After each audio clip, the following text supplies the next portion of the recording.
రోజు 3 మాటలు గంగా నది గంగా నది గంగా నది అని అనుకుంటే చాలు.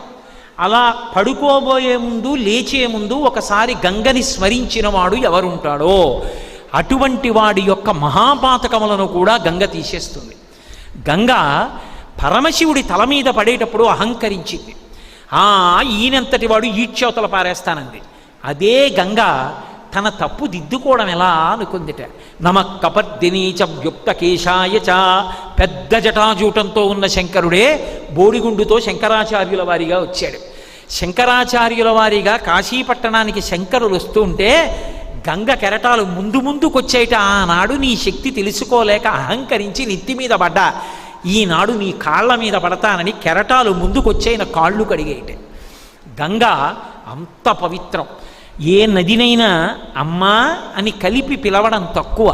యమునమ్మ ఏదో